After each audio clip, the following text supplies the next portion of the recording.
Good morning, everybody. Happy Monday. Welcome back to your weekly Southwest Florida real estate market update. Today is Monday, October 20th, 2025. Just wanted to make this update for you guys, just like we do every week. Let's get into it. Switch over here. Hold on one second, guys. Let me get this proper screen up. Cool. So today we are a beautiful 85 degrees out. It's definitely getting a tiny bit more hot than it was last week. Over the weekend, we had a really nice cold front. Not cold front-ish. If you guys are up north, it wouldn't really be much of a cold front. But definitely compared to what we typically get here, we were in the low to mid 70s in the mornings. Our midday was kind of in the low 80s, mid 80s. Today it looks like it's going to be a high of 90. So we're definitely starting to shift into that more fall weather, but we're not 100% there yet. Like I said, today is a little bit warm outside, but for the last week or so, it's been really nice. I know I'm sure some of you guys up north are starting to get some of that super cold, crisp air. Down here, we still got some warmth. We still got some nice weather. Really, our super cold comes, typically really late year, beginning of January, February, sometimes even into March. Get a little bit cold, but again, nothing super crazy down here in Florida. It's absolutely gorgeous. Let's get into the mortgage rate. So this is definitely a something that we've been watching for a couple weeks. Today, at least this morning, the bond market has dropped a little bit as well. So as I've been, we've been watching the last couple weeks, this mortgage rate market follows the bond market pretty closely. So if I remember correctly, last week we were, I think, right around this 6.32-ish% average mortgage rate. Right now we're at about 6.22%. This is just with Mortgage News Daily, so if you guys would like any direct quotes, we've got tons and tons of different mortgage brokers that we can connect you with. The majority of them have access to tons and tons of different banks with different programs and rates and lots of different options. So I know one of my brokers right now, he's about a mid to mid-ish fives, maybe even low fives on an FHA loan. But there's definitely, potential for us to save you from that 6.22%, but just on average, about 6.22% right now for an average 30-year mortgage. Again, just like we've been talking about the last couple weeks, this follows the government bond market. So today, at least, last couple days, we've been trending down. Yesterday, or at least on Friday, it seemed like there was a little bit of a recovery. People were buying bonds. It went up a tiny bit.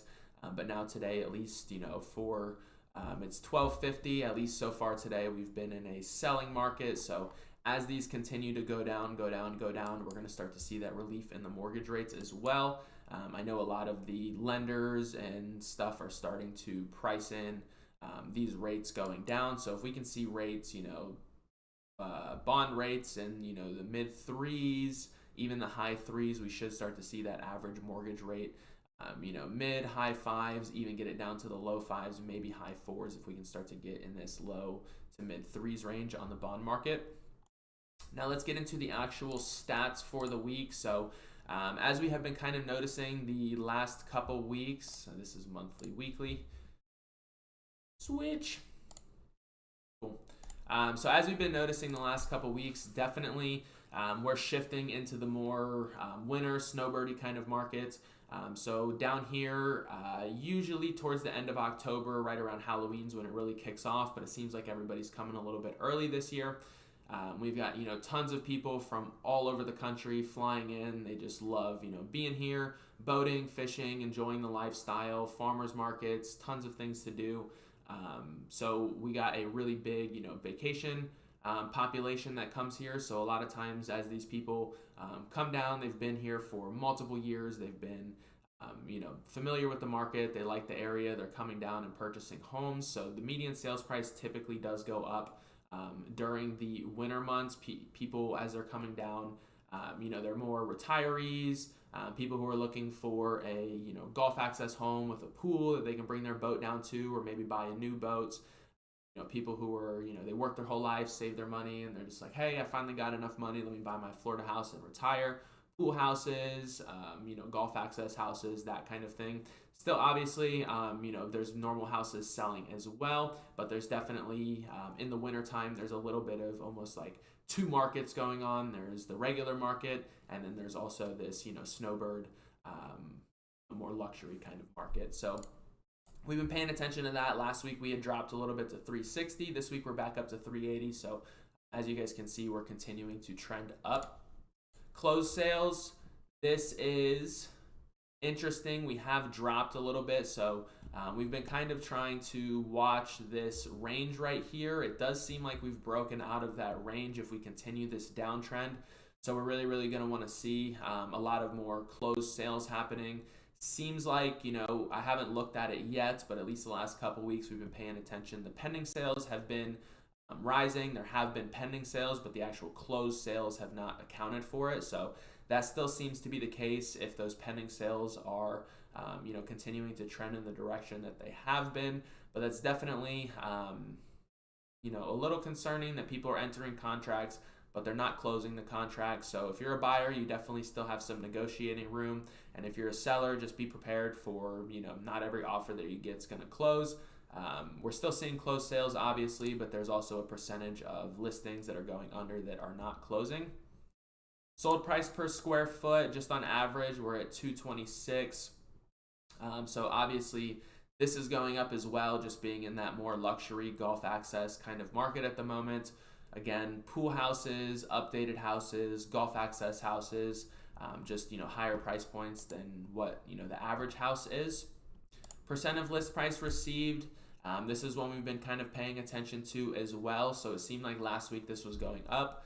This week we've gotten a little bit of a drop on it, but if we stay in that range, that's pretty healthy. This means that there's about a 5% average listing price reduction that you can get on your sale price. So if it's listed at $300,000, chances are you're going to be able to get it for $285,000. Again, that's about that average 5% reduction. Percent of original price received. This one dropped a little bit as well. So definitely just seems like, just like with the percent of list price received, that this is adjusting a little bit, but this is basically meaning that from the original price that sellers list at, they're only getting about 89.5% of that. So let's just round it up to 90. Again, if you list your house at $300,000 originally, chances are you're going to only get $270,000. So definitely, that's something to keep in mind. The market's definitely favoring buyers. Buyers are asking for discounts. So it's definitely advantageous for you to price it in the right point up front. As you can see, in a more hot market, the sellers are getting a little bit more closer to what they're originally asking. As it starts to get into a slow market, we're going even lower. We're starting to get closer to 85%.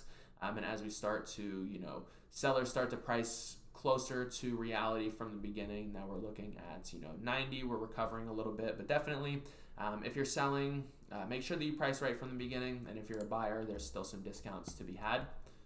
Percent closed above listing price, chances are we aren't going to see too many of these. Yeah, that definitely dropped. So last 2 weeks we did have a little bit of those. I was thinking maybe, mortgage rates had dropped a little bit. People were going above asking, getting some concessions, kickbacks, things like that. But that seems to have cooled off a little bit. So that seems a little bit more indicative of that, higher end golf access, pool house, cash buyer kind of market that we're in right now. Percent of cash sales. This should be very high as well. So just like I was thinking, these cash sales, the people that are coming down from out of state that are buying these, luxury golf access pool houses, these higher price points, majority of the times they've got cash. They've, probably worked their whole life in another place. They sold their house up there. Now they've got their money. They want to come down here, buy their final house, enjoy retirement, all that good stuff.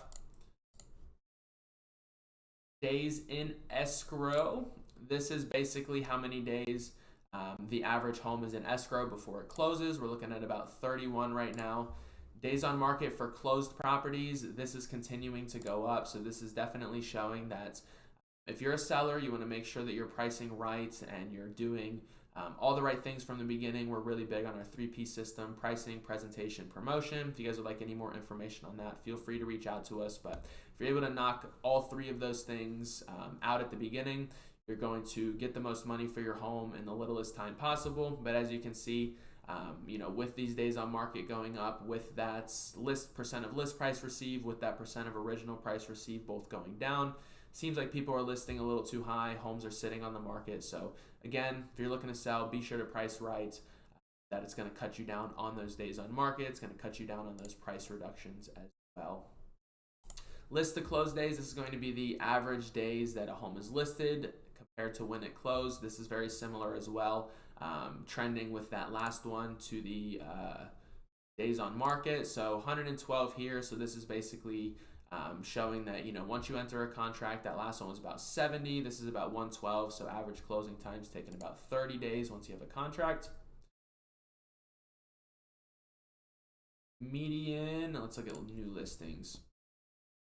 New listings 426, so this definitely seems to be holding, at least from last week. Last week was 411, this week's 426.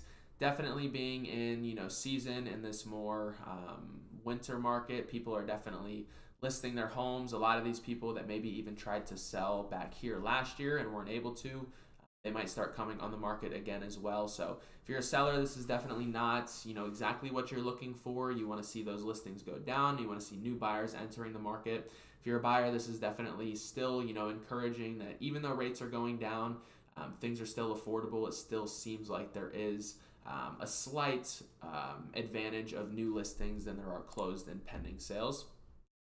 Days on market pending, average 58 days on market. So this is going down a little bit and holding, which seems to definitely be a good sign. So that means that sellers are pricing closer to reality from the beginning.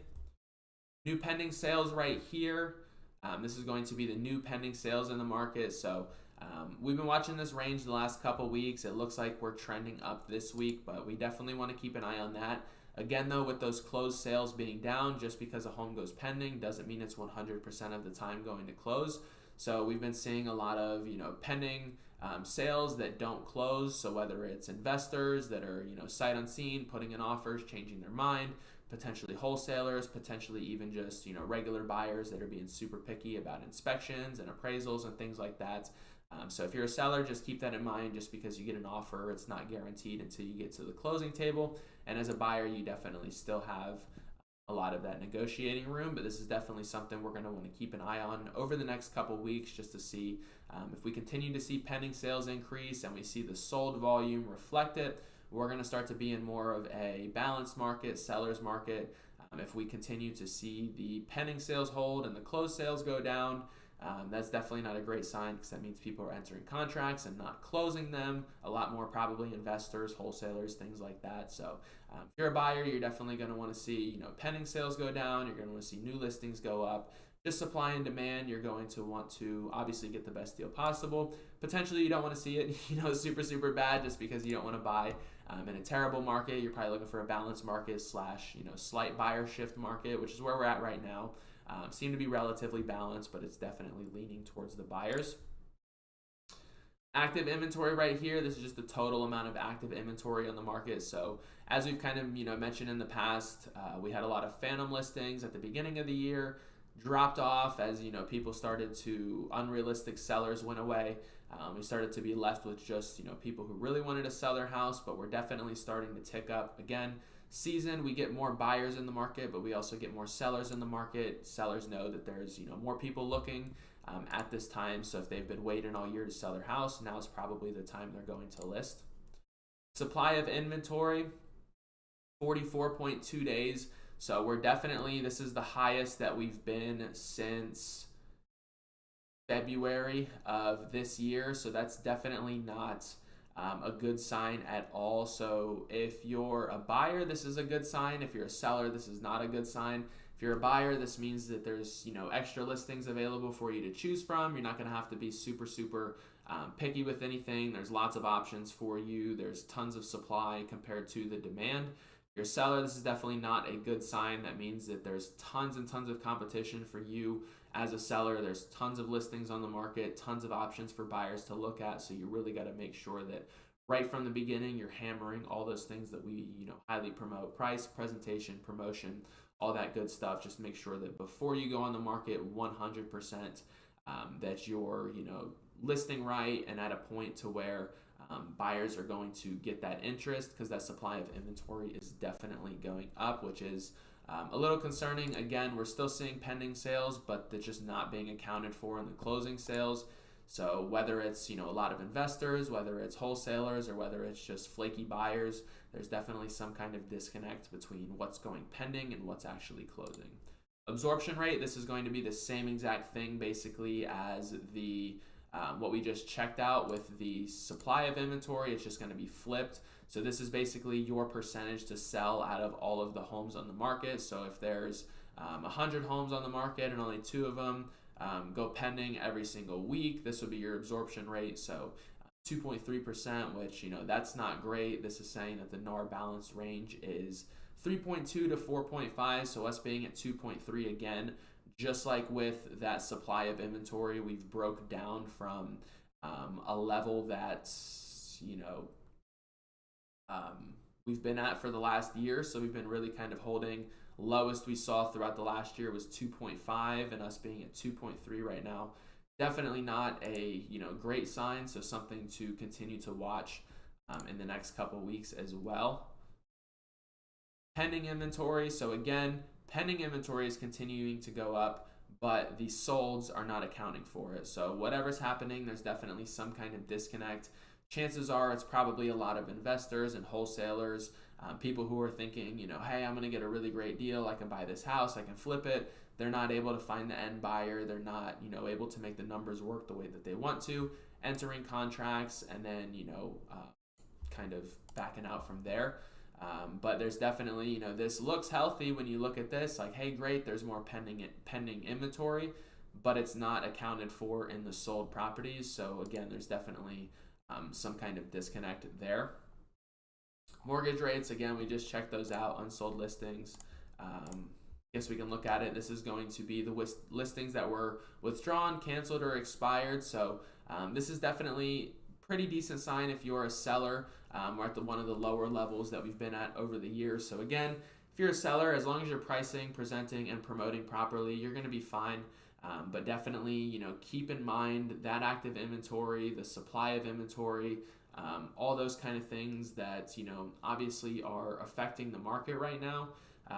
And, make sure that, again, price, presentation, promotion. If you're a seller, nail all 3 of those things. You're going to sell quickly, sell for the most money possible. And if you're a buyer, we're going to want to continue to watch all these things. Now is a great time to, maybe reach out to a lender, start to get some things in order to get a pre-approval. Rates are dropping. We can lock in one of those, lower rates. Like I said, some of my brokers are even in the 5s. Right now, low to mid 5s. So as those continue to drop, we're going to continue to get better rates, but at least you can do a lock. If they go down, you can get that better, lower rate. But if it goes up at any point, you've got that rate locked in. That'll give you the ability to start shopping and everything as well, and just give you a general idea of your price point that you want to be looking in. That way you don't fall in love with something that you can't afford. But if any of you guys have any questions about anything, my name is Braden Milner. Again, here with the Milner team at Florida Future Realty. You're watching your Cape Coral and Southwest Florida relocation guide. So whether you're local, potentially looking to sell your property, whether you're local looking to buy something, whether you're out of the area looking to relocate here, we try to make this channel as informative as possible for you guys. Market stats, guides about moving to the area, home tours, all that good stuff. So be sure to subscribe, like this video. If you guys have any questions about any of these stats, what they mean for you, whether you're buying or selling, feel free to reach out to us. We're happy to help you guys. Thank you all again for watching, and I will see you all in our next video.